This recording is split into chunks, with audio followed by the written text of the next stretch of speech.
Mike वगैरे नाही ना, असंच आहे.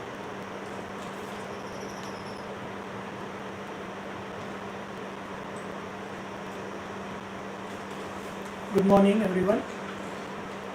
Myself Dr. Bhandari Akshay, Associate Professor in the Department of Ophthalmology. Today we will be seeing a lecture series on intraocular tumors.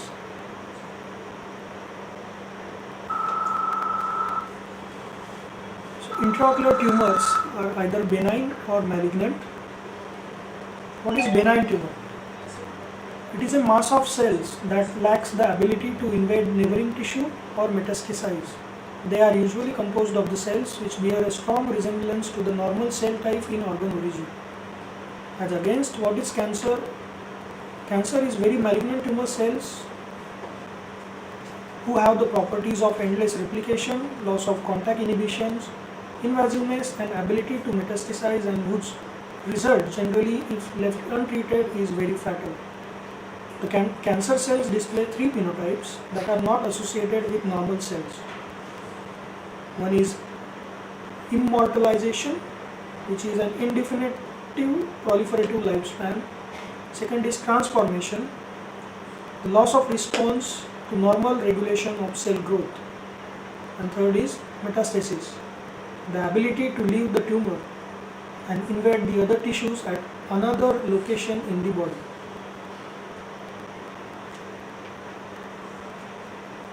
What is tumor suppressor gene? Tumor suppressor gene, it contains two types of genes. In body there are two types of genes. One is that regulates the proliferative capacity, which is called as stimulatory oncogenes, and another one is they regulate the inhibitory activity, that is called as suppressor gene. The tumor suppressor gene stops the growth of normal cells and promotes the cell death. It is a recessive gene. When the cancer develops, this gene is inactivated, and for it inactivation, two mutations are necessary. So for cancer to develop, the oncogenes and protogenes are activated and tumor suppressor genes are inactivated, resulting in uncontrolled growth that characterizes the cancer cells. Types and origin of intraocular tumors. The intraocular tumors are rare. They are divided in two groups, the benign and malignant. They can be either primary tumors or metastatic tumors. The tumors arise from various cells in the eye.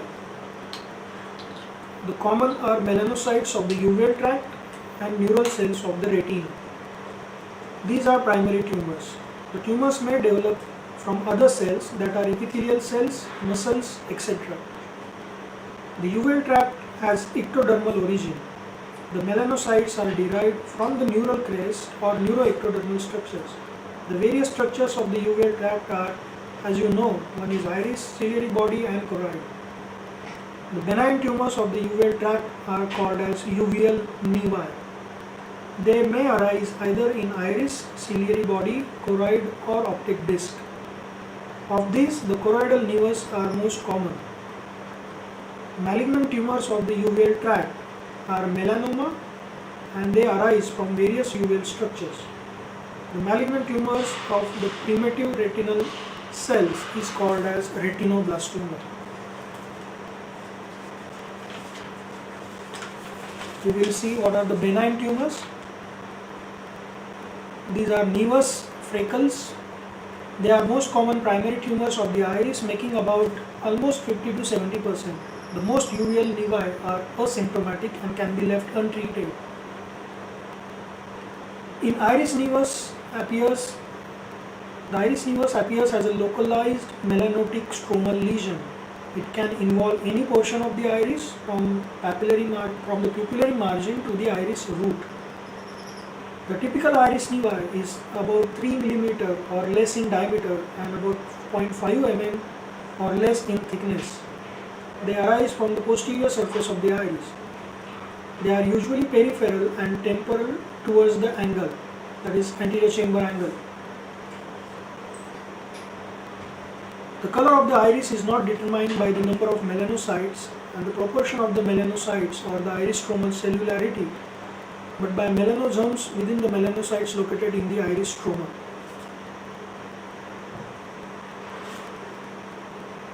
They rarely transform into the malignant tumor. The second variety of the benign tumors of the iris is called as Lisch nodules. Lisch nodules, these are the hamartomatous lesions of the neurofibromatosis seen in prepubertal age. They are mostly bilateral, which is dome shaped. They are well defined gelatinous elevations from the surface of the iris. They appear as a clear or yellow or to brown in color. Usually they are clustered nodules of 0.5 to 1 millimeter in diameter. They may appear sectorally or present throughout the life. Though they present at birth, they tend to develop in second or third decade. The Lisch nodules consist of closely packed dendritic or spindle-shaped melanocytes in the anterior iris stroma. So in this diagram you can see the iris nodules or the Lisch nodules which are present in the mid pupillary portion of the iris.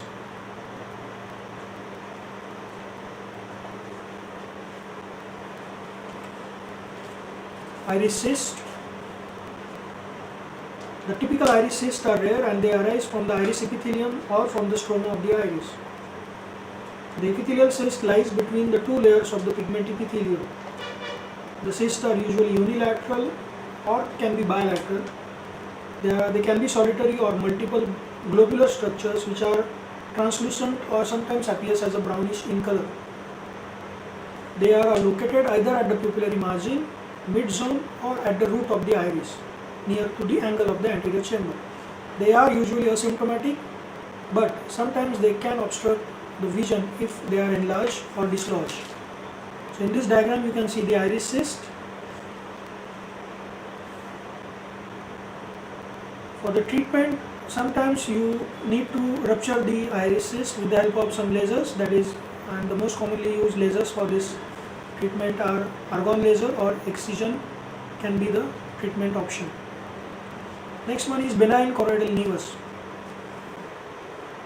Choroidal nevus appears as small grey to brownish choroidal tumors with a bland surface appearance. It is about 5 mm or less in diameter and 1 mm or less in thickness. They may cause surface alterations such as adrusans, retinal pigment epithelium clumping. If located in macular area, they can cause diminution of vision. Most of the time, the choroidal nevus show very little changes. They may slightly enlarge as manifestation of growth and aging. OCT can help to assess the progress of the choroidal nevus. Here you can see the choroidal nevus which is present superior to the optic disc in this arrow, which appears as a brownish in color, and the size and the thickness varies accordingly. Malignant transformation. Malignant transformation, when you see the features which are suggestive of malignant transformation as follows. There is a substantial tumor enlargement over a short period of time, like within 6 months or less than 6 months. If the thickness of the tumor exceeds over 2 mm, if there is a presence of some pigment, that is lipofuscin, which appears as an orange color pigment within that tumor or within that mass. If the tumor changes its color to blackish discoloration due to the pigment clumping, if you see there is any migrations within the retina, and if the margins becomes prominent and irregular, these are the various features which suggest the malignant transformation. Next is malignant melanoma. So, uveal melanoma, it is the common primary malignant neoplasm of the eye. The melanoma arises from neuroectodermal melanocytes of uveal tissue. It is very aggressive tumor and has a tendency to metastasize in the liver. The incidence is 2% of all the ocular tumors. In ocular melanoma, the 85% of the tumors occur in choroid, 10% in the ciliary body, and 5% in the iris. The conjunctival melanomas are very rare. Patients usually die within 10 years after the diagnosis. So in malignant melanoma, it is the most common primary malignant tumor of the eye. This is one of the MCQ which can be asked in the exam. And it is one of the very aggressive tumors and which has a tendency to metastasize to the liver. Of all the choroidal malignant melanoma, choroidal melanoma is the most common tumor. What are the risk factors of the melanoma? Obviously, advanced age, people in the age group of 55 to 60 years are most vulnerable. Male preponderance is higher than the females. Whites are more affected than the blacks, almost 8.5 times more. It is seen that white people are more affected. Intense exposure to the UV light, ultraviolet rays of the sunlight is one of the commonest risk factor of malignant melanoma. Hypopigmentation. If the patient is associated with hypopigmentation such as ocular melanosis, uveal nevus, or any oculodermal melanocytosis, these patients are more predisposed to develop melanoma. Dysplastic nevus syndrome. If there is an associated changes like deposition of the lipofuscin pigment, presence of subretinal fluid near to the disc, and if the patient is associated with any other tumors or any other vesical malignancies, the chances of developing choroidal melanomas are high. Anatomical classification. Malignant melanomas are divided into two types, anterior and posterior. Anterior, which is seen in iris, posterior, which is seen in ciliary body and choroid. Pathology basis of WHO classification. They are composed of anaplastic melanotic cells with a large nuclear to cytoplasmic ratio. They have relatively larger nuclear to cytoplasmic ratio and one or more prominent nucleoli. Histologically, they are divided as 6 groups. There is a linear increase in mortality from the least malignant spindle A cell to the highly malignant epithelioid cytological feature. First is spindle cell A melanoma. The tumor cells that have fusiform shape and mild atypia, they contain only spindle cells. So spindle cell A type is least virulent or least mortality. Second is spindle cell B. Third one is fascicular. Fourth one is mixed cell melanoma. They composed of admixture of spindle cells and epithelioid cells. Fifth one is epithelioid cell melanoma. They have a more spherical shape and more pronounced anaplasia. And lastly, the necrotic variety. So things to remember here, they are divided into 6 types as according to the histopathologically. Spindle cell A, spindle cell B, fascicular, mixed, epithelioid cells and necrotic. The spindle cell A type is the have least mortality as against the necrotic variety which have the highest chances of mortality. Nuclear to cytoplasmic ratio is high with presence of spindle cells. Next one is iris melanoma.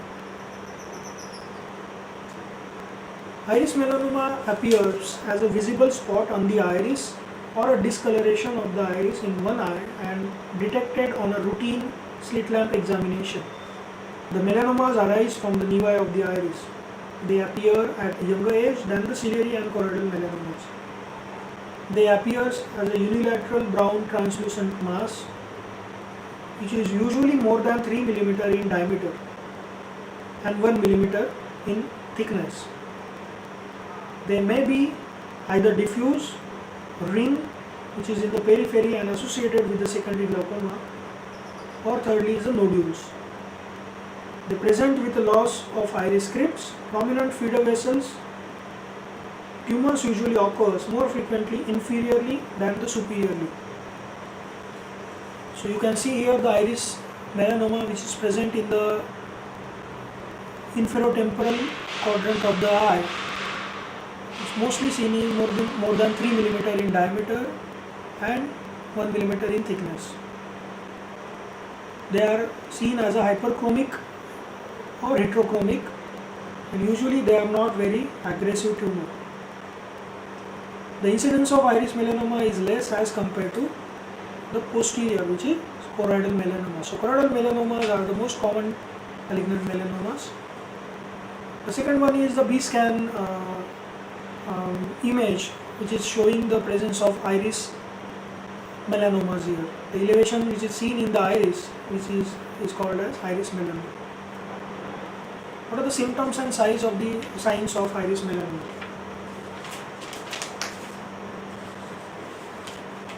Many patients do not have any symptoms. They may present with only local invasion and secondary glaucoma due to blockage in the angle by some iris pigment cells and the tumor cells.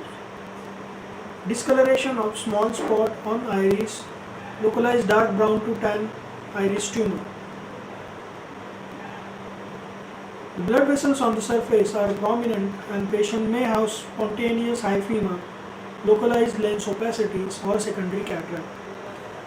Distorted pupil, ectropion uvea, it can be the presentation. Rarely the patient may present with ipsilateral hyperchromic heterochromia and secondary glaucoma due to blockage of tympanic membrane or trabecular meshwork due to iris pigment and the tumor cells. So these are the various signs of the iris melanoma.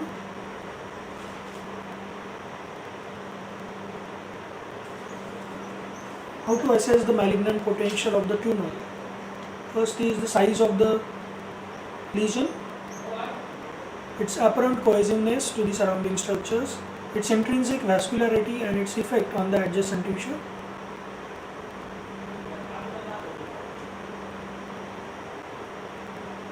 How to diagnose iris melanoma? First is direct clinical examination by slit lamp biomicroscopy. Second one is anterior segment photography for documentation purpose. Gonioscopy so as to assess the extent of the tumor in the angle of the anterior chamber. Fundus fluorescein angiography can be done for assessing the vascularity of the lesions. Next one is ultrasonography. It helps to assess the size, the cross-sectional shape and the internal characteristics of the tumor. Anterior segment OCT can be done.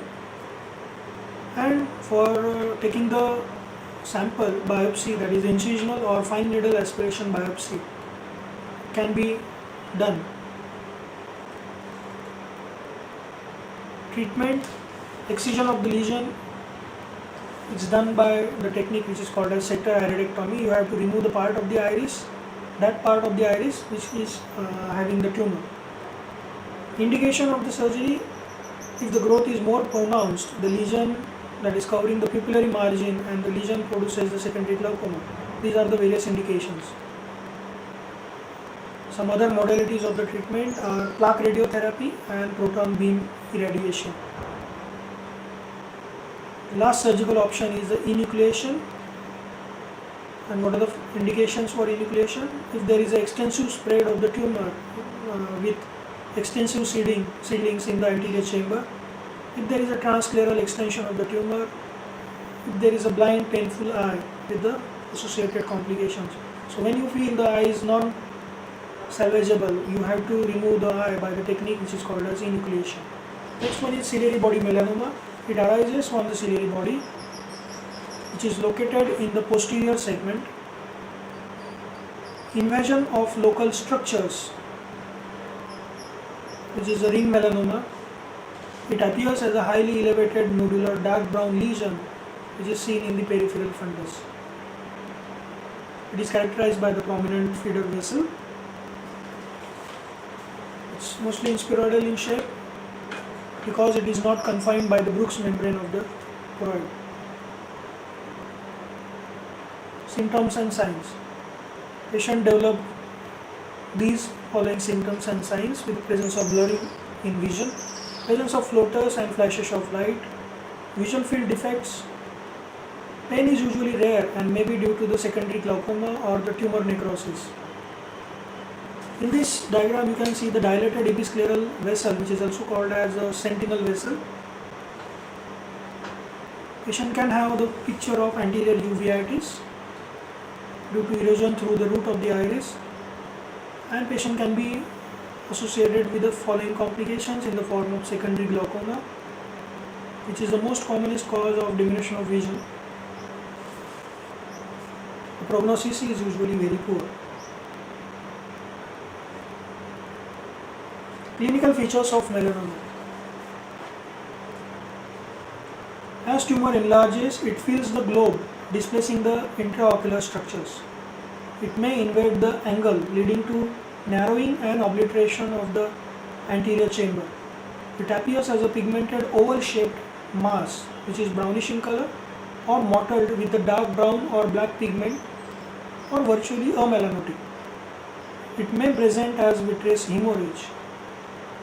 Diffuse infiltrating melanoma is characterized by wide circumferential spread of the cells within the choroid, but with minimal increase in choroidal thickness. Sclera invasion is more common in diffuse melanoma, and they tend to cause disproportionately large orbital tumor deposits. So here you can see the tumor appears as a dark brownish to golden yellow biconvex mass.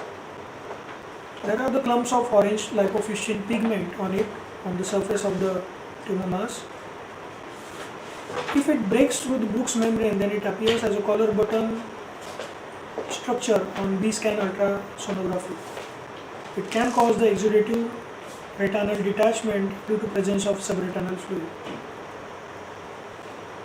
Clinical features of choroidal melanoma.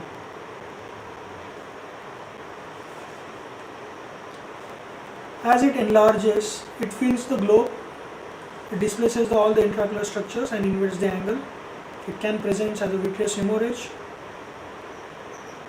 It can rupture through the sclera and spread into the orbit, leading to proptosis. Diffuse infiltrating, there is a circumferential spread within the choroid with minimal increase in choroidal thickness. What are the stages of melanoma? There are 4 stages. First is a quiescent stage in which there are no symptoms diagnosed on routine clinical examination. Patient doesn't have any symptoms. Second one is glaucoma stage. Here the patient develops glaucoma due to forward displacement or bulging of lens iris diaphragm, leading to closure of the angle of the anterior chamber. Third is extraocular extension.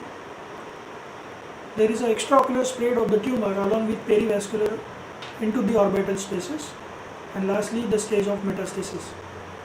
The tumor mostly metastasized to the lungs and liver if untreated.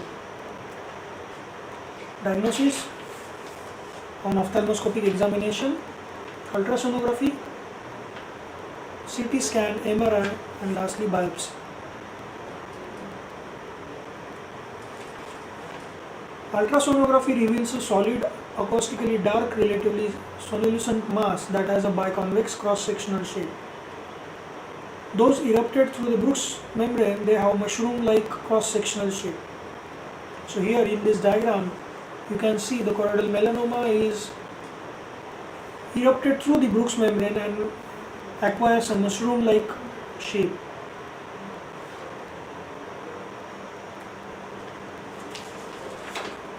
Management of melanoma. Before that, the CT scan, MRI and biopsy, these can be the useful techniques in diagnosis. CT scan is useful in diagnosis of both the ciliary and choroidal melanomas. All the melanomas exhibit pronounced contrast enhancement except those that are necrotic. As against MRI, it has a greater differential diagnostic value than the CT scan. The tumor appears as a bright, hyperdense as relative to the dark vitreous on various images of the MRI, that is T1 weighted images. CT and MRI are obviously superior to B scan in diagnosing the malignant melanoma. Biopsy, that is open surgical biopsy, is usually not advised. It has high rate of death from metastasis after the biopsy. So usually biopsy is not advisory in case of melanoma or malignant melanoma. The factors to consider in case in treating the melanomas are: first is visual acuity of the affected eye, visual acuity of the contralateral eye, size of the tumor, age of the patient and general health of the patient, what are the ocular structures involved and presence of metastasis. Surgical treatment modalities are as follows: microsurgical resection of the tumor, block resection of the or sclerouvectomy, and gamma knife resection of the tumor.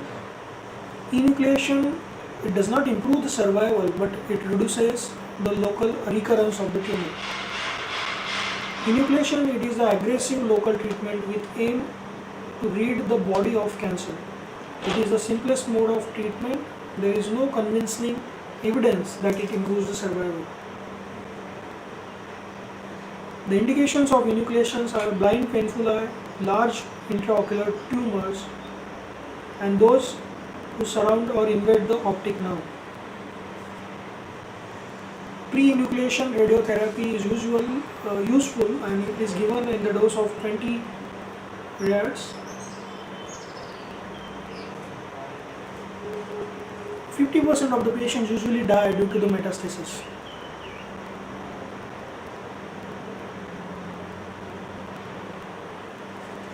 Non-surgical modalities, they are advised for the patient in which the lesions are less than 2 mm in size or elevations and less than 7 mm in diameter.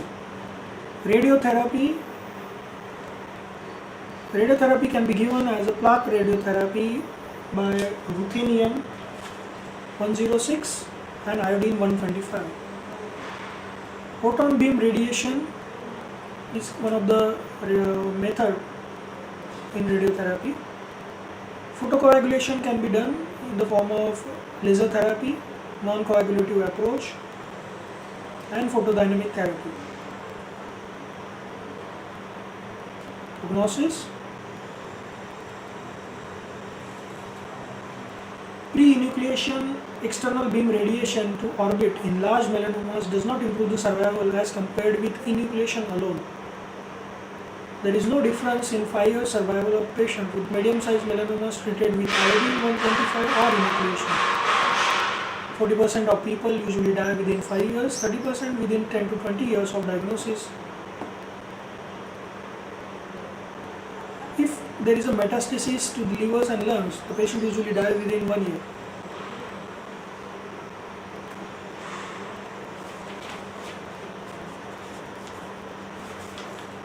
Retinoblastoma. It is the next common intraocular tumor which we are basing today is retinoblastoma. The next common intraocular tumor after the malignant melanoma is the retinoblastoma. It is the commonest childhood malignancy and presents at an early stage. So it can be asked as an MCQ question. Retinoblastoma is the commonest childhood malignancy. If diagnosed early, the prognosis is usually good. So it is important that we should not miss it. Today, identifying the child at the risk of developing retinoblastoma by genetic testing, vision salvage, and the child should live to see is the basis for the management of retinoblastoma. Retinoblastoma, it is the tumor which develops from retinoblast precursor cells of the neuroepithelium developing into photoreceptors. It has a very strong tendency to invade the brain via the optic nerve. Due to advances in the management, life expectancy has dramatically increased and most eyes can be salvaged. If untreated, the child usually dies within 2 to 4 years. It has a strong association with osteogenesis, osteogenic sarcoma.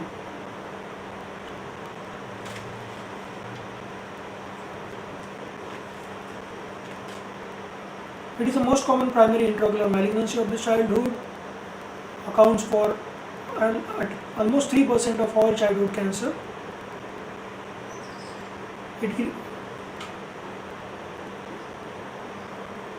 There is an increase in incidence, maybe with better modalities and diagnostic facilities, the incidence rate has been increased.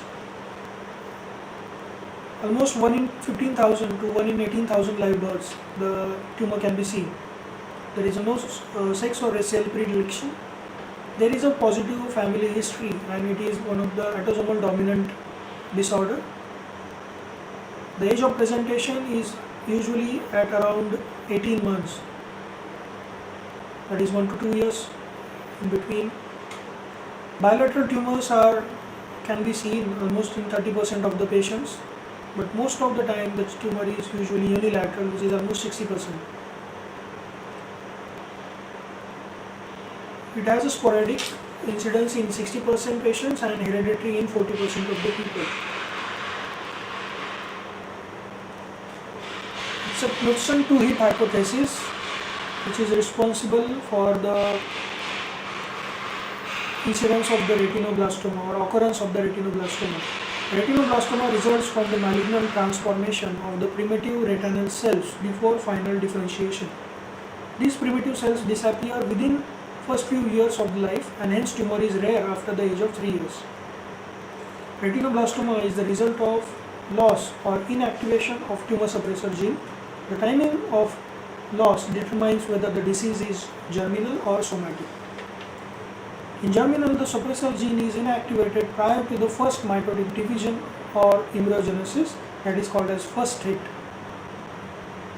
The circumstances arise if the sperm or egg contains the defective DNA from the affected or carrier person, or develops the defect by means of spontaneous mutation prior to fertilization of the egg.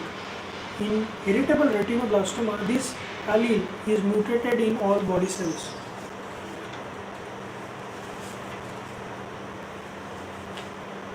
The second hit develops in the somatic cells when the further, that is second allele of the cell at malignant transformation. Because all the precursor cells contain initial mutations, these children develop bilateral and multifocal tumor. These children also have predisposition to non-ocular cancer. They are pinealoblastoma or trilateral retinoblastoma, or malignancy of the lung, melanoma and osteosarcoma.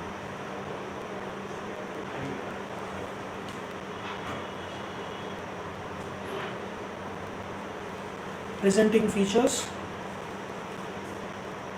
The clinical presentation of the retinoblastoma depends upon the stage of the disease. Early lesions are likely to be missed unless indirect ophthalmoscopy is performed. Patients can have following features. One is amyotrophic cat's eye reflex, that is leukocoria, which is seen in 56% of the patients. Patient can have squint, poor vision and unilateral mydriasis, red painful eye, pseudohypopyon, spontaneous hyphema, neovascular glaucoma, proptosis, panophthalmitis, endophthalmitis, and heterochromia iridis. What are the patterns of retinoblastoma? Endophytic, exophytic and diffuse. First is endophytic tumor, which grows within the vitreous cavity.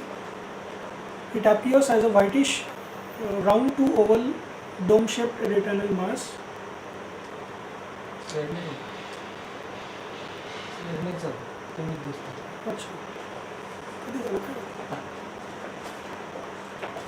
Endophytic tumor which grows within the vitreous cavity. As it appears as a white, round to oval, dome-shaped retinal mass. The vitreous seedlings are seen. Exophytic tumor which grows towards the subretinal space. Retinal detachment with ramification of the blood vessels on the surface of the tumor. Diffuse. Infiltrating tumor diffusely involves the retina.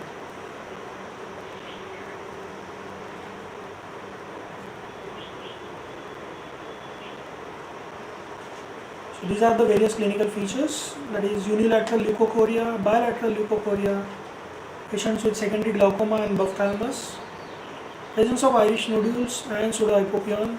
In fourth diagram you can see the pseudohypopion.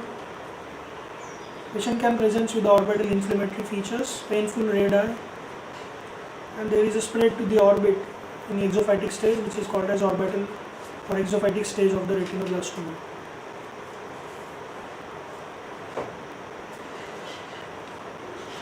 Clinical classification: early lesions, which are lesions which are appears smaller than 3 mm in diameter. Moderately advanced lesion, that is intraocular tumors. Advanced retinoblastoma, in which there is an extraocular extension, optic nerve head invasion or orbital tumor. Patient can present with distance metastasized to lungs and liver and trilateral retinoblastoma. Glaucoma stage, that is extraocular extension. Patient presents with painful red eye. There is an enlargement of the globe or presence of proptosis. And sometimes the tumor bursts out through the sclera at the limbus and then it rapidly fungates. Patient presents with such kind of picture. There is a fungating mass. Preauricular and other lymph nodes are palpable. Cranial bones and other bones are involved. As there is a direct continuity of the optic nerve, it can spread to the brain via the optic nerve. Silent proptosis without significant orbital or periocular inflammations in a patient with manifest intraocular tumor is the characteristic presentation can be seen in retinoblastoma. Differential diagnosis. These are the list of the differential diagnosis of retinoblastoma.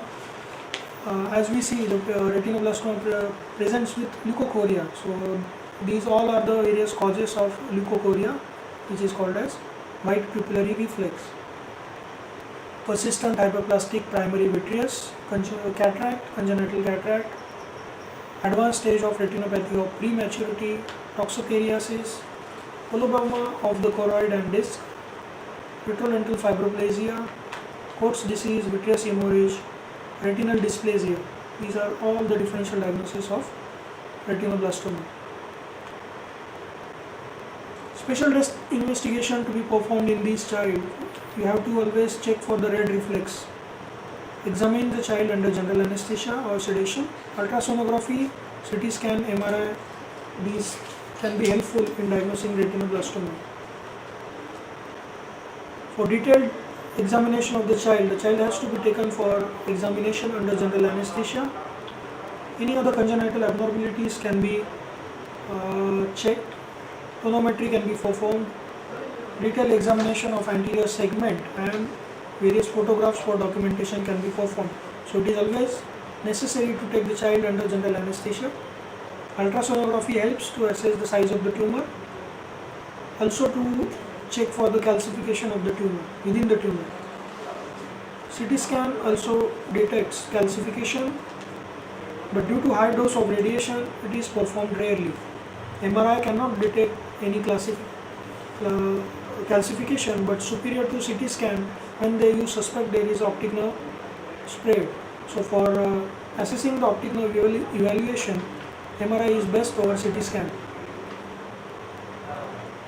Genetic analysis, it requires fresh tumor tissue from the enucleated eye and blood samples from the DNA for the DNA analysis. Blood samples from the patient's relatives as well as a sperm sample from the father can be helpful. Pathology, it consists of poorly differentiated neuroepithelial cells or retinoblasts. These are round cells with the scanty cytoplasm and hyperchromatic nuclei. It's a well differentiated cells in two forms.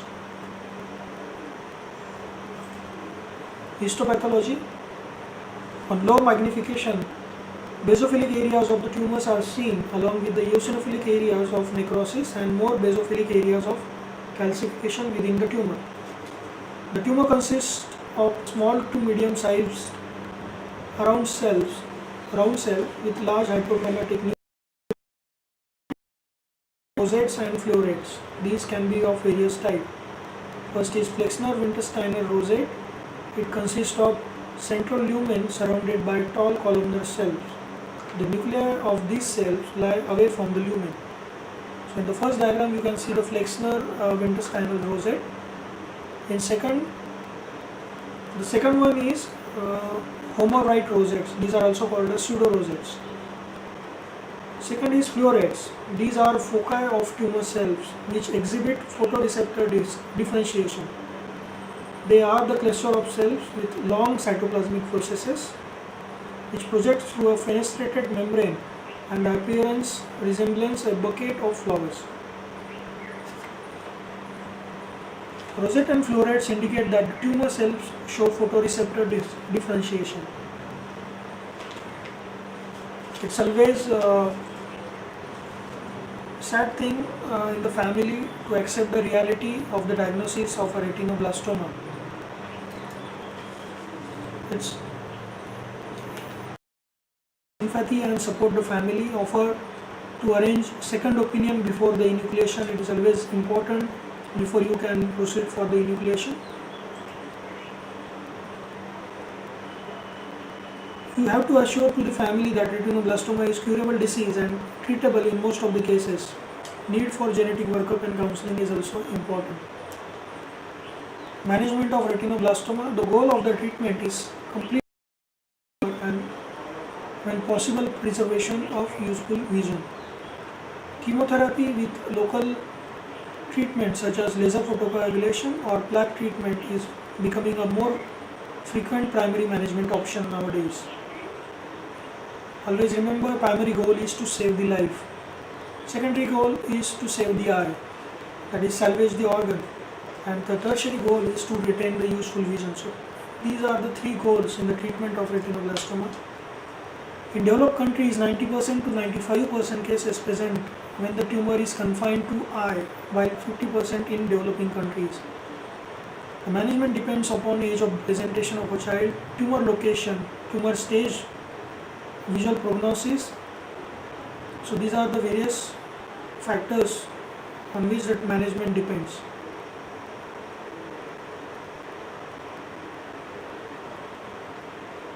These are the modalities of treatment of retinoblastoma. Focal treatment includes radiation treatment in the form of external beam radiation, plaque treatment and particle treatment. Second one is photocoagulation, cryotherapy, transpupillary and transscleral thermotherapy, chemotherapy with the help of three drugs. These are vincristine, etoposide and carboplatin. So these are the three drugs which are used in the chemotherapy for treating the retinoblastoma. Intraarterial injection of melphalan can be useful and the surgical option is enucleation. Enucleation is conventional but it is most widely practiced till the end of last century, which is appropriate in unilateral and more affected eye in case of bilateral. While doing enucleation, you have to always remember you have to cut the optic nerve, at least keeping a stump of the optic nerve which is almost more than 1 centimeter, that is more than 10 millimeter in length. One should always aware the possibilities of the extraocular extension and optic nerve infiltration.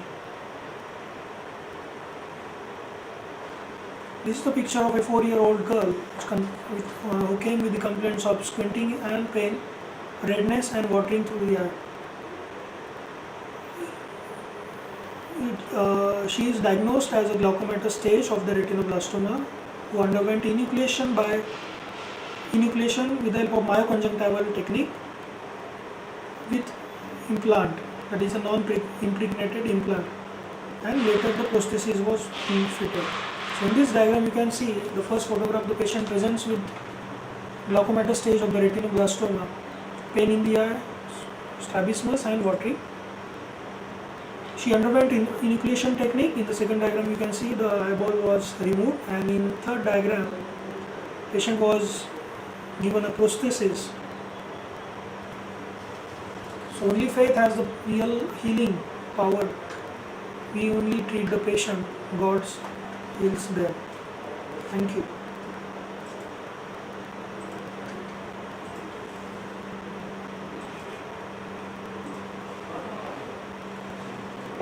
चालेल. हे आपोआप एक वर जातं का? नाही तुम्ही button दाबला कुठलं?